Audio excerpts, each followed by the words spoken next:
നമ്മൾ കഴിഞ്ഞ ദിവസം ഗൾഫിൽ മലയാളി കമ്പനികളിലേക്ക് വരുന്ന മലയാളികളെ കുറിച്ചിട്ടുള്ള വീഡിയോ ഇട്ടിട്ടുണ്ടായിരുന്നു. ഒരുപാട് ആളുകൾ അത് കണ്ട് അഭിപ്രായങ്ങൾ അറിയിച്ച് സന്തോഷം. ഇപ്പോഴും അഭിപ്രായങ്ങൾ അറിയിക്കുന്നുണ്ട്, നമുക്ക് മറുപടി കൊടുക്കാൻ കഴിയുന്നില്ല, അത്രക്കും അഭിപ്രായങ്ങൾ വരുന്നുണ്ട്. അതിന്റെ കമന്റ് നോക്കിയാൽ നിങ്ങൾക്ക് മനസ്സിലാവും. ഒരു 20% ആളുകൾ പറഞ്ഞിട്ടുണ്ട് നിങ്ങൾ പറഞ്ഞ രീതിയിലല്ല കാര്യങ്ങൾ, മലയാളി കമ്പനികളിൽ രക്ഷപ്പെട്ട ഒരുപാട് ആളുകളുണ്ട് എന്ന് പറഞ്ഞിട്ടെ. അപ്പൊ അവരൊക്കെ പറഞ്ഞത് നമ്മൾ മലയാളി കമ്പനിയിലേക്കാണ് വന്നത്, നമ്മളൊക്കെ രക്ഷപ്പെട്ട ആളുകളാണെന്നൊക്കെ പറഞ്ഞിട്ട് ഒരുപാട് അവരുടെ അനുഭവങ്ങളൊക്കെ പങ്കുവെക്കപ്പെട്ടിട്ടുണ്ട്. അങ്ങനെ വീഡിയോ കണ്ടിട്ട് ഒരുപാട് മുതലാളിമാരും അതുപോലെ തന്നെ നമ്മളെ ലുലുവിന്റെ മാനേജർമാരും അവരൊക്കെ സംസാരിച്ചിട്ടുണ്ട്. അപ്പൊ അങ്ങനെയുള്ള മുതലാളിമാരെ നമ്മളെ വീഡിയോ കണ്ടുപോയതിൽ നമ്മൾ ക്ഷമ ചോദിക്കുകയാണ്. ആ വീഡിയോയുടെ കമന്റ് നോക്കിയാൽ നമുക്ക് മനസ്സിലാവും ഒരുപാട് ആളുകൾ പറ്റിക്കപ്പെട്ടു പോയിട്ടുണ്ട്. അപ്പൊ അവർക്കൊക്കെ വേണ്ടിയിട്ട് നമ്മളെ കൊണ്ട് കഴിയുന്ന ഒരു സഹായം നമ്മൾ ചെയ്തെന്നുള്ളൂ. ഈ മുതലാളിമാര് 2-3 ആൾക്കാർ വിളിച്ചതിൽ അതിൽ ഒരാള് പറഞ്ഞത് എന്നെ വല്ലാണ്ട് അത്ഭുതപ്പെടുത്തിട്ടോ. അദ്ദേഹം പറഞ്ഞത് എന്താണെന്ന് വെച്ചാല്, നിങ്ങൾ പറഞ്ഞത് ശരിയായിരിക്കാം, തെറ്റാണെന്നും പറയുന്നില്ല, ശരിയായിരിക്കാം, അങ്ങനെയുള്ള ആളുകൾ ഒരുപാടുണ്ടാവും. പക്ഷെ അവർ ചെയ്യുന്നത് ശരിക്കും മണ്ടത്തരല്ലേ എന്നാ ചോദിച്ചു. കാരണം മൂപ്പര് പറയാട്ടോ, എന്നെ സംബന്ധിച്ചിടത്തോളം ഇന്ന് എന്തെങ്കിലും ആക്കിയിട്ടുള്ളത് എന്റെ തൊഴിലാളികളാണ്. എന്റെ ആകെയുള്ള അസറ്റ്, ഒരു സമ്പാദ്യം എന്ന് പറയുന്നത് തൊഴിലാളികളാണ്. അവരില്ലെങ്കിൽ ഞാനില്ല. ഞാൻ എന്തെങ്കിലും ആയിട്ടുണ്ടെങ്കിൽ അവരെ മൂലമാണ്.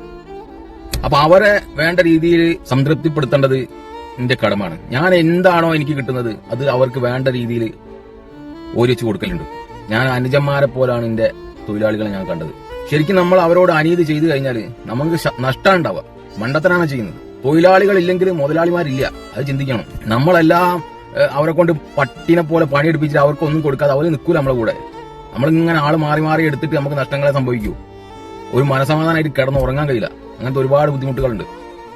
അപ്പോൾ എന്റെ സംബന്ധിച്ചിടത്തോളം പറയുകയാണെങ്കിൽ എന്റെ വിജയം എന്റെ തൊഴിലാളികളാണ്. ആ തൊഴിലാളികളെ ഞാൻ എന്റെ അനുജന്മാരെ പോലെ, എന്റെ ഒരു വീട്ടിൽ അംഗത്തെ പോലാണ് അവരെ ഞാൻ നോക്കുന്നത്. അദ്ദേഹം അങ്ങനെ സംസാരിച്ചപ്പോൾ വളരെ സന്തോഷം തോന്നിട്ടോ.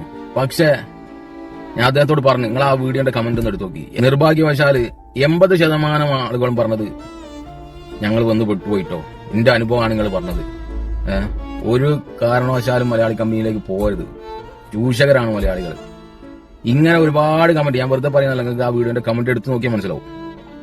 ഒരുപാട് ആളുകൾ അനുഭവങ്ങൾ പങ്കുവെക്കപ്പെട്ടിട്ടുണ്ട്. പക്ഷെ എന്തൊക്കെ പറഞ്ഞാലും മലയാളികൾക്ക് ഒരു പ്രശ്നം ഉണ്ടായി കഴിഞ്ഞാൽ മലയാളികളെ രക്ഷപ്പെടുത്താൻ ഇത്രത്തോളം സെറ്റപ്പുള്ള ഒരു ടീം, അതായത് ചാരിറ്റിയിലൊക്കെ കോടിക്കണക്കിന് രൂപ കൊടുത്തിട്ട് ഒരു ജീവൻ രക്ഷിക്കണമെങ്കിൽ എല്ലാം മറന്ന് കൈയൊഴിഞ്ഞ് സഹായിക്കുന്ന ഒരു ടീം ലോകത്തിൽ മലയാളികളോളം വേറെ ഇല്ലാന്ന് വിശ്വസിക്കുന്ന ആളാണ് ഞാൻ.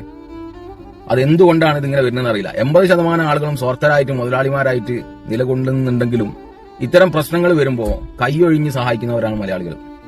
അത് നമ്മൾ സമ്മതിച്ചു കൊടുത്തേ പറ്റൂ. മലയാളികളോളം ലോകത്തന്നെ വേറെ ഇത്രത്തോളം സഹായിക്കുന്ന ഒരു ടീം വേറെ ഇല്ല. പിന്നെ ഇങ്ങനത്തെ ഒരു കമന്റ് കണ്ടിട്ടോ, നമ്മളെ മുതലാളി നമ്മളെ പട്ടിനെ പോലെ പണിയെടുപ്പിക്കും, നമുക്ക് ഓരോ ആനുകൂല്യങ്ങളൊന്നും തരൂല, പക്ഷെ പിരിവാരം ആരെങ്കിലും വന്നു കഴിഞ്ഞാൽ പള്ളി കമ്മിറ്റിയൊക്കെ എടുത്തങ്ങോട്ട് പോയി കൊടുക്കും, വേണ്ടിയിട്ടും വേണ്ടാതെയും കൊടുക്കും.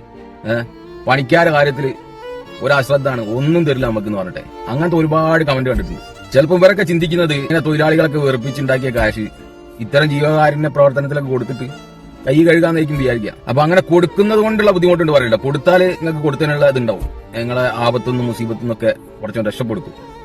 കൊടുക്കുന്നത് നല്ല തന്നെയാണ്. പക്ഷെ ഒരാളെ വേദനിപ്പിച്ച ആ വേദനന്റെ കറ അവിടെ ഉണ്ടായിരിക്കെ അത് കഴുകാൻ വേണ്ടിയിട്ട് ഇത്തരം ചാരിറ്റികൾ ഉപയോഗിക്കുക, അതിലൂടെ മോക്ഷം കിട്ടുമെന്ന് പറയുന്നത് ശരിയല്ല കേട്ടോ. അത് അവിടെ അങ്ങനെ തന്നെ ഉണ്ടാവും വിശ്വസിക്കുന്ന ആളാണ് ഞാൻ. പിന്നെ ഈ പൊരുത്തപ്പെടിക്കുക എന്നുള്ള വിഷയവുമായി ബന്ധപ്പെട്ടിട്ട് ഒരുപാട് ആളുകൾ ചോദിച്ചിട്ടുണ്ട് ഞാൻ എന്താ സംഭവം എന്നുള്ളത്. അതെന്താന്നുള്ളത് ഒരു ഉദാഹരണത്തിലൂടെ ഞങ്ങൾക്ക് വിവരിച്ചത്. നമ്മളെ നോർത്ത് ഇന്ത്യയിൽ പ്രമുഖ ഡോക്ടറായിട്ടുള്ള സച്ചിൻ പ്രഭാവ് എന്ന് പറഞ്ഞൊരു ഡോക്ടറെ അഭിമുഖം ഞാൻ കണ്ടിട്ടുണ്ടെങ്കിൽ ആ അദ്ദേഹത്തിന്റെ അഭിമുഖത്തിൽ അദ്ദേഹം പറയുന്നുണ്ട് 2 വർഷത്തോളം അദ്ദേഹം ICUവിൽ ജോലി ചെയ്യേണ്ടി വന്നിട്ടുണ്ടെങ്കിൽ. അപ്പം അങ്ങനെ ICUവിൽ ജോലി ചെയ്തുകൊണ്ടിരിക്കുക കുറച്ചു കാലങ്ങൾ അവിടെ ജോലി എടുത്തപ്പം തന്നെ അദ്ദേഹത്തിന് കുറെ കാര്യങ്ങൾ മനസ്സിലായിട്ടുണ്ടെങ്കിൽ ആന്തരിക അവയവങ്ങൾ നഷ്ടപ്പെട്ടിട്ട് മരണം മുന്നിൽ കണ്ട് നിൽക്കുന്ന ആളുകളാണ് അവിടെ ഉള്ളത്. അപ്പോൾ അദ്ദേഹത്തിന് കുറഞ്ഞ കാലയളവിൽ തന്നെ ഏകദേശം പണിന്റെ ഒരു എക്സ്പീരിയൻസ് വെച്ചിട്ട് മനസ്സിലാക്കാൻ കഴിയും ഇന്ന ആള് ഇത്ര ദിവസം കൊണ്ട് ഇഹലോകവാസം പേടിയും, ഇന്ന ആള് ഇത്ര ദിവസം കൊണ്ട് പോകുന്നൊക്കെ അവർക്ക് ഏകദേശം ഒരു ഊഹമുണ്ട്. ആ ഊഹം പോലെ തന്നെയാണ് നടക്കല്. അങ്ങനെ ഇരിക്കെ പല ആളുകളും പല രീതിയിലാണ് മരണപ്പെടാറ്. ഒരു 70 വയസ്സുള്ള ഒരു ആള് മരണത്തിന്റെ കുറച്ച് മുമ്പത്തെ ദിവസങ്ങളിലായിട്ട് ഡെയിലി അദ്ദേഹം കരഞ്ഞുകൊണ്ടിരിക്കുകയാണ്. ഇങ്ങനത്തെ അനുഭവങ്ങള് മരണ അടുത്തുകൊണ്ടിരിക്കുമ്പോൾ അദ്ദേഹം അങ്ങനെ ഇടക്കിടക്ക് കാണാനുണ്ട്. എന്നിരുന്നാലും അതിൽ നിന്നൊക്കെ വ്യത്യസ്തമായിട്ട് ഇദ്ദേഹം കുറെ ദിവസങ്ങളായിട്ട് കരഞ്ഞുകൊണ്ട് ഇങ്ങനെ ഇരിക്കുകയാണ്.